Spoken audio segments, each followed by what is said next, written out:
Demographic profile on the eve of independence.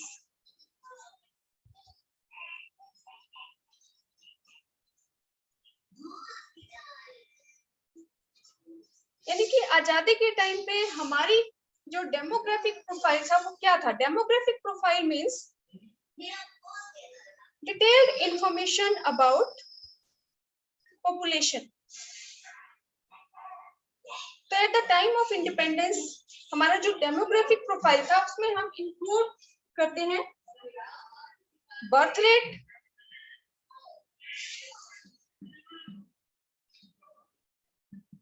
Death rate, life expectancy,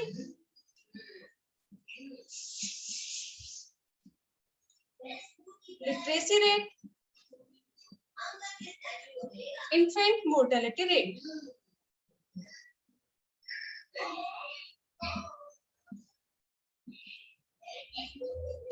तो birth rate क्या है? Total number of live births। birth rate means total number of live birth per 1000। death rate total number of deaths per 1000। और on eight the time of independence या फिर on the eve of independence हमारी country की जो birth rate थी वो हमारी थी 48 पर 1000। 48 पर 1000।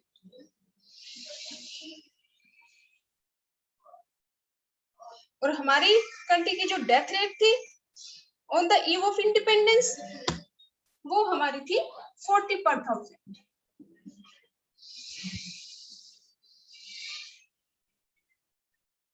Life expectancy. Life expectancy means average life of a person. तो on the eve of independence हमारी जो लाइफ एक्सपेक्टेंसी थी वो हमारी थी 44 इयर्स।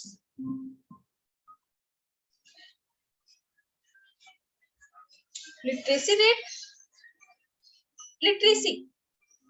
लिटरेसी और एजुकेशन में डिफरेंस होता है। Literacy means who can read and write only. तो at the time of independence हमारा जो लिटरेसी रेट था वो हमारा था सिर्फ 16%। जो हमारा टोटल लिटरेसी रेट था 16%। और जो हमारा फीमेल लिटरेसी रेट था वो तो हमारा और भी ज्यादा कम था 7%, जो शो करता है हमारी backwardness. Infant mortality rate. Infant mortality rate, infant means जो 1 साल से कम उम्र के जो बच्चे होते हैं उनकी जो डेथ रेट है उसको हम क्या कहेंगे? Infant mortality rate. Death rate of children below the age of 1 year per 1000। तो अगर हमसे क्वेश्चन में पूछा जाए demographic profile on the eve of independence तो हम एक्सप्लेन करेंगे हमारी जो बर्थ रेट थी वो कितनी थी, डेथ रेट कितनी थी, लाइफ एक्सपेक्टेंसी कितनी थी, लिटरेसी रेट कितनी थी और इन्फेंट मोर्टेलिटी रेट कितनी थी। तो on the eve of independence हमारा जो इन्फेंट मोर्टेलिटी रेट था वो था 218 पर 1000। कि 1000 जो लाइव बर्थ है, 1000 जो जीवित बच्चे हैं उनमें से कितने बच्चों की डेथ हो जाती है। और ये जरूरी नहीं है कि आपसे ये सिर्फ डेमोग्राफिक प्रोफाइल में ही पूछा जाए। हो सकता है 1 नंबर में वो आपसे पूछ ले डिफाइन बर्थ रेट। तो बर्थ रेट को आप कैसे डिफाइन करेंगे? Total number of live births पर 1000। डेथ रेट को कैसे डिफाइन करेंगे?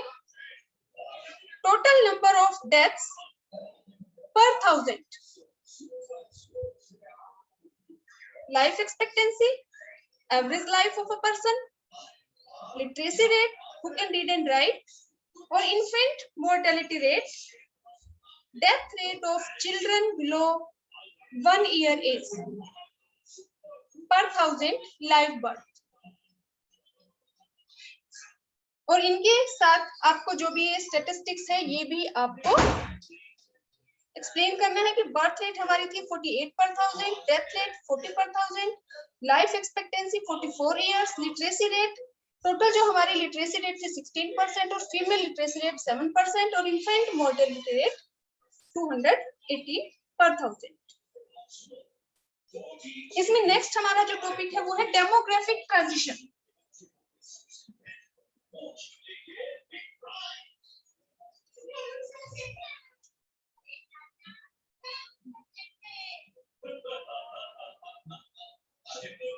डेमोग्राफिक ट्रांजिशन,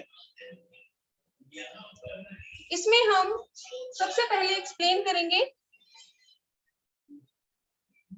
कि हमारा जो फर्स्ट सेंसस कंडक्ट हुआ था 1881 में. वैसे तो 1881 से पहले भी 1872 में हमारी कंट्री में सेंसस हुआ था, लेकिन वो कंप्लीट सेंसस नहीं था. जो पहला कंप्लीट सेंसस हमारे कंट्री में हुआ वो हुआ 1881 में, और उसके बाद हर एक 10 साल के बाद हमारे यहाँ पे सेंसस होता है. और इसी सेंसस की वजह से हमें पता चला है कि 1921, क्योंकि हर एक 10 साल के बाद जनगणना होती है, और उस जनगणना से हमें पता चलता है, वैसे तो पॉपुलेशन के बारे में डिटेल्ड इंफॉर्मेशन हमें उसमें मिलती है कि पॉपुलेशन का साइज कितना है, और जो डेमोग्राफिक प्रोफाइल यानी कि death rate, birth rate, male female ratio, literacy rate, infant mortality rate, density of population, population projection. तो सेंसस से हमें डिटेल्ड इंफॉर्मेशन पता चलती है अबाउट पॉपुलेशन. और डेमोग्राफिक ट्रांजिशन मींस कि 1921 से पहले हमारी जो कंट्री थी वो हमारी थी first stage.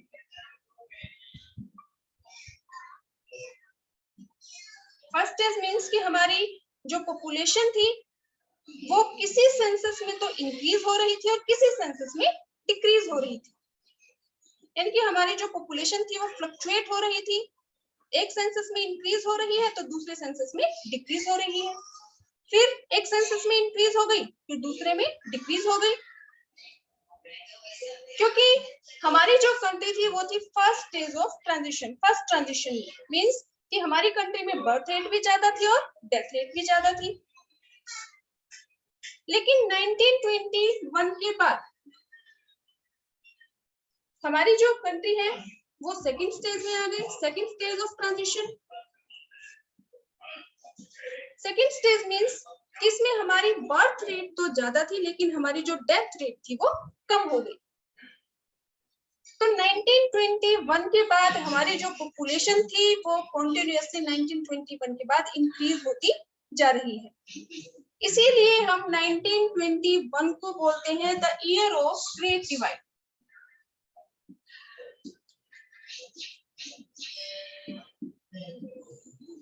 The year of great divide means कि 1921 से पहले हमारी जो इकोनॉमी थी वो फर्स्ट ट्रांजिशन में थी और 1921 के बाद आ गई सेकंड ट्रांजिशन में. इससे पहले 1921 से पहले हमारी जो पॉपुलेशन थी वो एक सेंसस में इंक्रीज तो दूसरे में डिक्रीज, फिर इंक्रीज, फिर नेक्स्ट सेंसस में डिक्रीज हो रही थी. लेकिन 1921 के बाद हमारे यहाँ पे जो डेथ रेट थी वो कम हो गई और इसी वजह से 1921 के बाद से हमारी जो पॉपुलेशन है वो कॉन्टिन्यूअसली इंक्रीज होती जा रही है. और अब तो हमारी कंडीशन ये है कि हमारी जो कंट्री है वो सेकंड मोस्ट पॉपुलस कंट्री है. China is the most populous country, लेकिन जो हमारी पॉपुलेशन की ग्रोथ रेट है वो चाइना से ज्यादा है. तो हमारी कंट्री कभी भी मोस्ट पॉपुलस कंट्री में कन्वर्ट हो सकती है.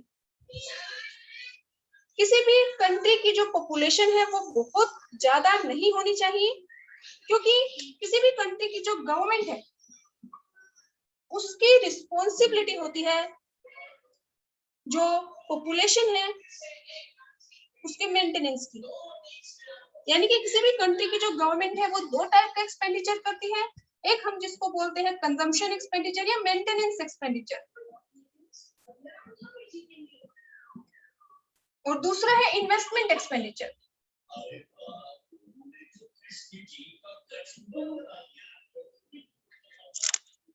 तो जिस कंट्री की पॉपुलेशन जितनी ज्यादा होगी गवर्नमेंट को उतना ही ज्यादा मेंटेनेंस एक्सपेंडिचर करना पड़ेगा, कंजम्पशन एक्सपेंडिचर उस गवर्नमेंट का उतना ही ज्यादा होगा। तो अगर गवर्नमेंट मेंटेनेंस एक्सपेंडिचर ज्यादा करती है तो उसका इन्वेस्टमेंट एक्सपेंडिचर कम हो जाएगा, और इन्वेस्टमेंट एक्सपेंडिचर का अगर कम होता है तो इट मींस जीडीपी ग्रोथ हमारी कम रह जाती है। तो अगर डेमोग्राफिक ट्रांजिशन हमसे पूछा जाए तो हमें यही एक्सप्लेन करना है कि पहला सेंसस हमारा कंडक्ट हुआ था 1881 में, उसके बाद से पहला जो ऑफिशियल सेंसस था हमारा 1881 में, उसके बाद से हर एक 10 साल के बाद हमारे यहाँ पे जनगणना होती है, सेंसस कंडक्ट होता है। और उस सेंसस के बेस पे ही हमें पता चला है कि 1921 से पहले हमारी पॉपुलेशन फ्लक्चुएट हो रही थी और 1921 के बाद हमारी पॉपुलेशन कंटिन्यूअसली इंक्रीज होती जा रही है। तो इसीलिए हम 1921 को बोलते हैं the year of great divide.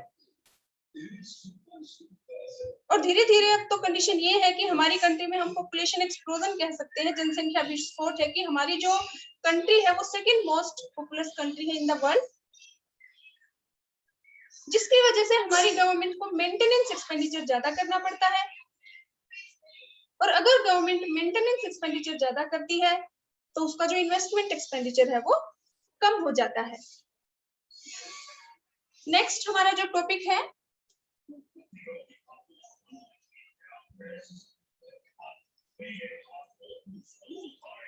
Occupational structure.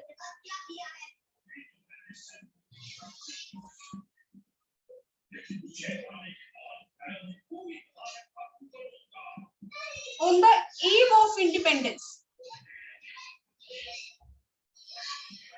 अगर हमसे क्वेश्चन पूछा जाए what is the occupational structure of Indian economy, तो उस केस में हम ऑक्यूपेशनल स्ट्रक्चर को डिफाइन करेंगे जो करंट का हमारा ऑक्यूपेशनल स्ट्रक्चर है।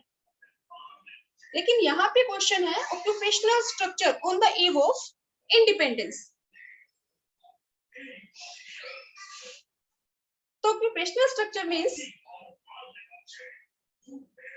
distribution of workforce among primary sector, secondary sector, tertiary sector।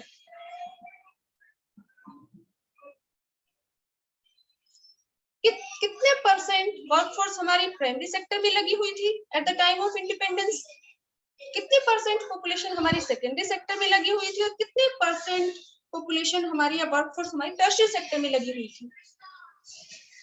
तो occupational structure means distribution of workforce among primary sector, secondary sector and tertiary sector.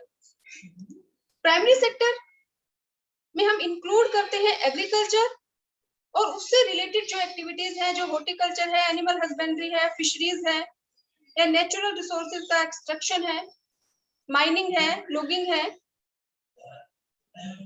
Secondary sector, secondary sector में हम include करते हैं main manufacturing और construction work को।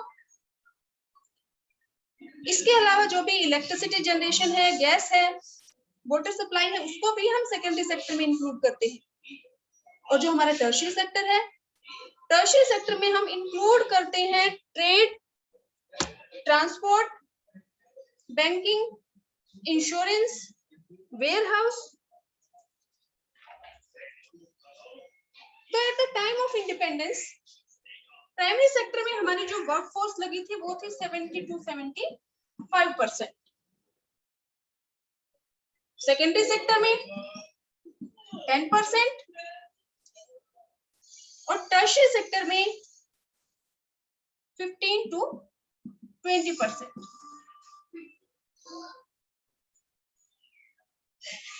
तो इससे हमें क्या पता चलता है कि हमारी जो मोस्टली वर्कफोर्स थी वो लगी हुई थी प्राइमरी सेक्टर में। और अगर किसी कंट्री में ज्यादा वर्कफोर्स लगी होती है प्राइमरी सेक्टर में, तो इट मीन्स वो एक बैकवर्ड इकोनॉमी है। तो इसको देखने से हमें पता चलता है कि इंडिया में भी जो मोस्टली वर्कफोर्स है वो प्राइमरी सेक्टर में लगी हुई थी on the eve of independence. ये शो करता है इंडिया की बैकवर्डनेस को। जो डेवलप्ड कंट्रीज होती हैं उनमें मोस्टली पॉपुलेशन लगी होती है सेकेंडरी सेक्टर में, और टर्शियरी सेक्टर में सबसे ज्यादा जो वर्कफोर्स लगी होती है वो सेकेंडरी सेक्टर में लगी होती है। लेकिन अगर हम हमारे इंडिया के ऑक्यूपेशनल स्ट्रक्चर को देखें तो हमारी सबसे कम वर्कफोर्स लगी थी सेकेंडरी सेक्टर में। अगर हम और डेवलप्ड कंट्रीज से कंपैरिजन करते हैं तो जितनी भी डेवलप्ड कंट्रीज है उनमें ज्यादा वर्कफोर्स लगी होती है सेकेंडरी सेक्टर में, लेकिन हमारे यहाँ पे ज्यादा वर्कफोर्स लगी हुई थी प्राइमरी सेक्टर में।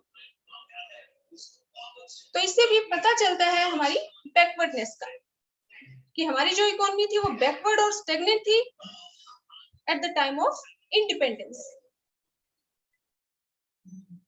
और हमारी जो वर्कफोर्स लगी थी वो प्राइमरी में ज्यादा लगी थी, सेकेंडरी में सबसे कम लगी थी, और टर्शियरी में प्राइमरी से तो बहुत ज्यादा कम है लेकिन सेकेंडरी से थोड़ी ज्यादा है। तो हमारे यहाँ पे ये शो करता है कि हमारे यहाँ पे बैलेंस्ड ग्रोथ नहीं थी। बैलेंस्ड ग्रोथ मींस कि तीनों ही सेक्टर में एक जैसी वर्कफोर्स अगर लगी है तो इट मींस तीनों ही सेक्टर हमारे डेवलप्ड हैं।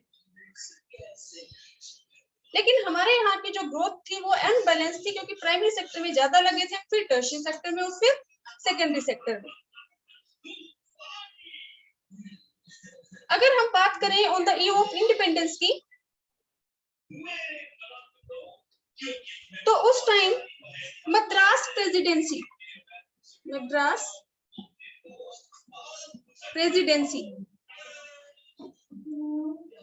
जिसमें हमारे स्टेट इंक्लूड होते हैं तमिलनाडु, कर्नाटक, आंध्र प्रदेश। तो ये जो स्टेट थे और इनके अलावा मुंबई और बंगाल, ये जो एरिया थे जहाँ पे जो लोग थे वो प्राइमरी सेक्टर से मूव कर रहे थे सेकेंडरी और टर्शियरी सेक्टर में। जो हमारा ये मद्रास प्रेसिडेंसी, यानी कि इसमें स्टेट इंक्लूड है तमिलनाडु, आंध्र प्रदेश, कर्नाटक, केरल, इनके अलावा मुंबई और बंगाल। इनमें जो वर्कफोर्स थी वो प्राइमरी सेक्टर में कम हो रही थी और सेकेंडरी और टर्शियरी सेक्टर में इंक्रीज हो रही थी on the eve of independence. लेकिन पंजाब, राजस्थान और उड़ीसा, पंजाब, राजस्थान और उड़ीसा में जो वर्कफोर्स थी वो प्राइमरी सेक्टर में ही इंक्रीज होती जा रही थी। तो अगर हमसे ऑक्यूपेशनल स्ट्रक्चर पूछा जाए on the eve of independence, तो सबसे पहले एक लाइन में हम इसका मीनिंग डिफाइन करेंगे। सेकंड नंबर पे हम प्राइमरी, सेकेंडरी और टर्शियरी, ये हमारे पास जो ये स्टैटिस्टिक्स है इसको हम शो करेंगे और फिर इसको हम एक्सप्लेन करेंगे इन शॉर्ट। उसके बाद जो नेक्स्ट पॉइंट है वो हमें ये बताना है कि जो मद्रास प्रेसिडेंसी, मुंबई और बंगाल, ये जो एरिया थे यहाँ पे तो लोग शिफ्ट कर रहे थे फ्रॉम प्राइमरी टू सेकेंडरी और टर्शियरी, कि प्राइमरी सेक्टर में वर्कफोर्स कम हो रही थी कॉन्टिन्यूअसली और सेकेंडरी और टर्शियरी में इंक्रीज हो रही थी।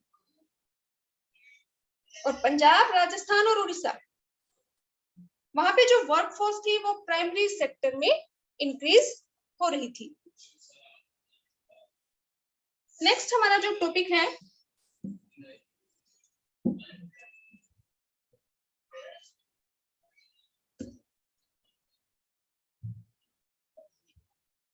Infrastructure on the eve of independence.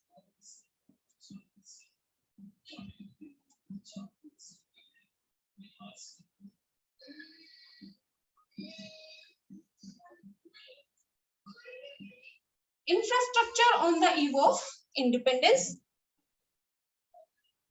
अगर ये आपसे पूछा जाए तो सबसे पहले आप एक लाइन में डिफाइन कर सकते हैं इंफ्रास्ट्रक्चर को. इंफ्रास्ट्रक्चर क्या है? Support system of an economy, जिसमें हम इंक्लूड करते हैं सोशल एंड इकोनॉमिक इंफ्रास्ट्रक्चर को. Economic infrastructure, road, railway, transport, electricity, energy. और social infrastructure, health, education, housing, access to clean drinking water.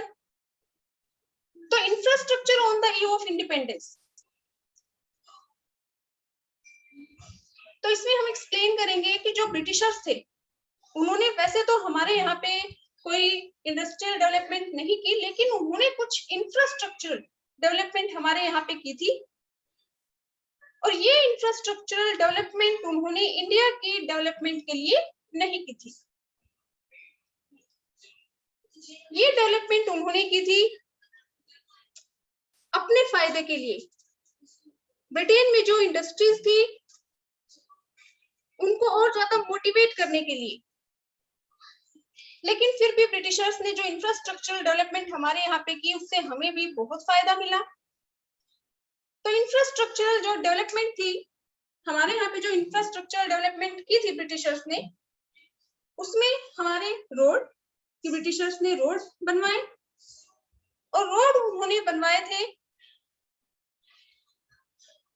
कि जो भी अलग अलग जगह से रॉ मटेरियल को कलेक्ट करे और रॉ मटेरियल को कलेक्ट करके पोर्ट तक पहुंचाने में, ताकि रॉ मटेरियल इंडिया से इकट्ठा किया जा सके, उसको पोर्ट पे पहुंचाया जा सके, ताकि वहां से उसको ब्रिटेन भेजा जा सके.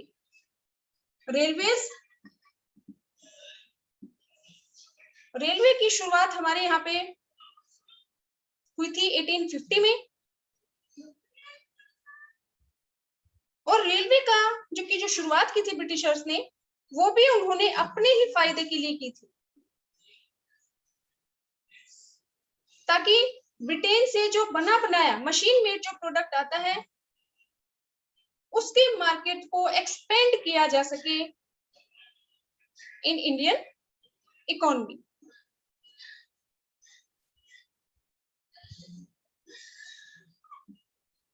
नेक्स्ट, उन्होंने पोर्ट बनवाए,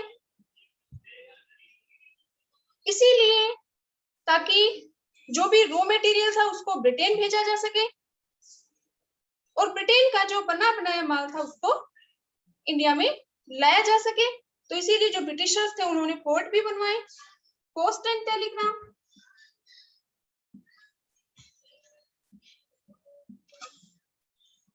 ब्रिटिशर्स ने पोस्ट और टेलीग्राम विश्व की भी शुरुआत की. जो पोस्ट उन्होंने शुरू की वो जनरली पब्लिक के लिए बहुत फायदेमंद हुई, और टेलीग्राम का यूज उन्होंने किया मोस्टली अपने एडमिनिस्ट्रेटिव पर्पस के लिए. इसके अलावा उन्होंने एक कैनाल भी बनवाई थी, coast canal. Coast canal on Orissa coast. तो ये कोस्ट कैनाल भी उन्होंने बनवाई थी उड़ीसा में, लेकिन ये बहुत ज्यादा सक्सेसफुल नहीं हुई. इसको बनाने का खर्चा ज्यादा लगा और इससे कोई फायदा हमें नहीं हुआ. इसके अलावा 1932 में हमारे यहाँ पे एविएशन सेक्टर की भी शुरुआत हुई.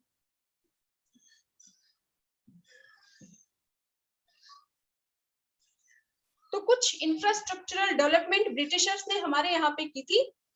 ये जो डेवलपमेंट उन्होंने की थी ये उन्होंने अपने फायदे के लिए की थी. इंडिया की डेवलपमेंट के लिए इन्होंने इंफ्रास्ट्रक्चर डेवलपमेंट नहीं की थी, लेकिन इनकी वजह से हमें भी फायदा मिला है।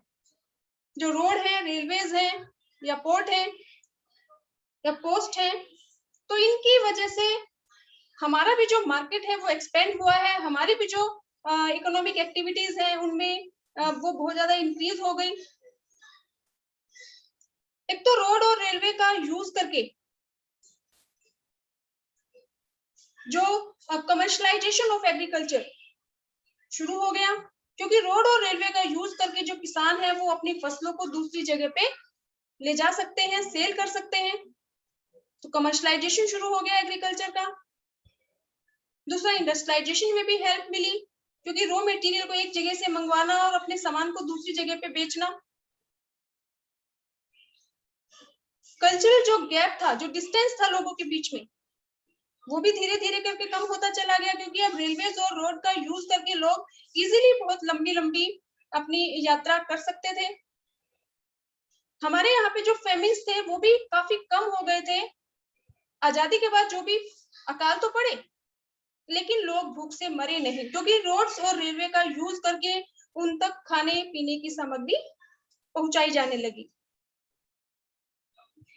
तो इंफ्रास्ट्रक्चरल जो डेवलपमेंट थी वो ब्रिटिशर्स ने की तो अपने फायदे के लिए थी, लेकिन हमें भी इससे बहुत फायदा मिला। नेक्स्ट हमारा जो टॉपिक है, was there any positive impact of the Britishers on India?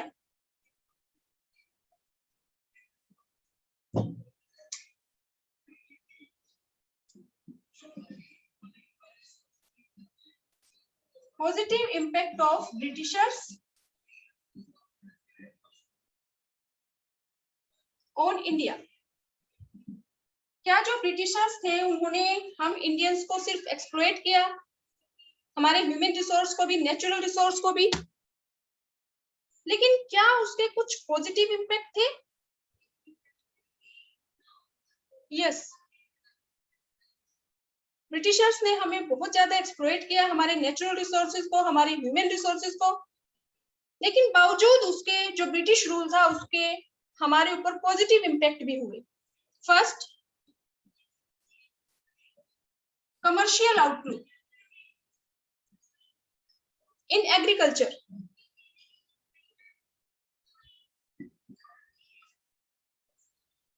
कि हमारे यहाँ पे ब्रिटिशर्स के आने से पहले जो मोस्टली फार्मर्स थे वो सब्सिस्टेंस फार्मिंग करते थे, लेकिन ब्रिटिशर्स ने हमारे फार्मर्स को मोटिवेट किया, एडवांस में पेमेंट की और उनको फोर्स किया कमर्शियल फार्मिंग के लिए। तो जो कमर्शियल फार्मिंग हमारे यहाँ पे शुरू हुई, किसानों की जो आउटलुक में जो चेंज हुआ वो ब्रिटिशर्स की वजह से ही हुआ। दूसरा, हमारे यहाँ पे जो रोड और रेलवे बने उनकी वजह से भी किसानों के लिए आसान हो गया अपने प्रोड्यूस को एक जगह से दूसरी जगह पे भेजने में, उसको सेल करने में। तो इसीलिए हमारे यहाँ पे जो एग्रीकल्चर का जो कमर्शलाइजेशन हुआ, जो फार्मर्स की सोच में जो चेंज आई कमर्शियल फार्मिंग के लिए, वो ब्रिटिशर्स की ही देन है। New opportunities of employment. Britishers ने जो भी रोड रेलवे जो भी बनवाए उनसे हमारी डेवलपमेंट में तो हेल्प मिली ही, साथ ही हमारे कंट्री के लोगों को रोजगार भी मिला, क्योंकि रोड और रेलवे का जब कंस्ट्रक्शन हुआ, जब बने, तो उसमें लेबर की जरूरत होती है और हमारी कंट्री के लोगों को रोजगार मिला। Control on famines.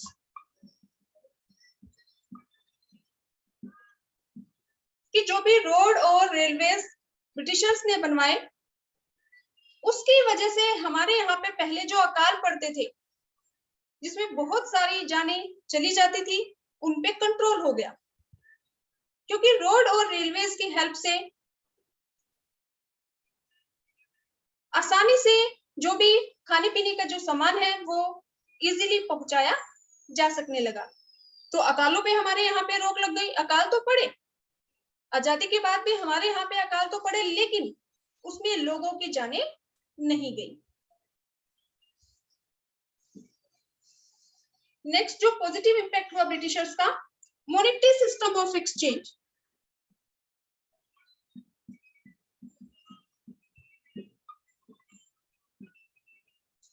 हमारे यहाँ पे पहले बार्टर सिस्टम था,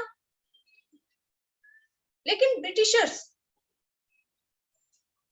के आने के बाद से ही हमारे यहाँ पे मॉनेटरी सिस्टम शुरू हुआ। जो बार्टर सिस्टम था उसके बहुत सारी लिमिटेशंस थी, उसमें जो एक्सचेंज थे वो लिमिटेड होते थे, और जब एक्सचेंज लिमिटेड होते थे तो ना ज्यादा इन्वेस्टमेंट होती थी, इन्वेस्टमेंट ज्यादा नहीं होती थी तो ना प्रोडक्शन इंक्रीज होता था, ना एम्प्लॉयमेंट इंक्रीज होती थी। लेकिन मॉनेटरी सिस्टम की वजह से जो एक्सचेंज है वो हमारे इंक्रीज हो जाते हैं, क्योंकि मॉनेटरी सिस्टम की वजह से जो बार्टर सिस्टम था उसमें तो goods were exchange for goods, goods के बदले में गुड्स एक्सचेंज होती थी। तो उस पार्टी को ढूंढना बहुत मुश्किल काम था जो आपकी चीज को खरीदना चाहे और अपनी चीज को सेल करना चाहे। लेकिन मॉनेटरी सिस्टम में सेल और परचेज के काम को अलग अलग कर दिया। तो इसीलिए मॉनेटरी सिस्टम ऑफ जो एक्सचेंज है वो देन है ब्रिटिशर्स की, और उसी की वजह से हमारे यहाँ पे अब जो जीडीपी है वो इंक्रीज होता जा रहा है। नेक्स्ट जो पॉजिटिव इंपैक्ट था ब्रिटिशर्स का, efficient system of administration.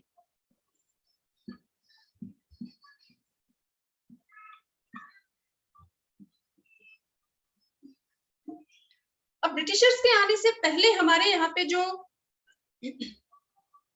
Administration होता था वो राजा महाराजा होते थे, और वो राजा महाराजा ही रूल करते थे। अब जब हम आजाद हुए तो हमें सोचने की जरूरत नहीं पड़ी कि कैसे कंट्री को एडमिनिस्टर किया जाए, क्योंकि जैसे ब्रिटिशर्स हम पे रूल कर रहे थे वैसे ही हमारे यहाँ पे वही एडमिनिस्ट्रेटिव जो सिस्टम था उसी को यूज किया गया, वैसे ही शासन शुरू कर दिया गया। तो ब्रिटिशर्स ने हमें एक एफिशिएंट सिस्टम ऑफ एडमिनिस्ट्रेशन दिया इन लीगेसी। तो ये पॉजिटिव इंपैक्ट है of Britishers on Indian economy. इसके बाद हमारा जो नेक्स्ट टॉपिक है वो हमारा है features of Indian economy on the eve of independence.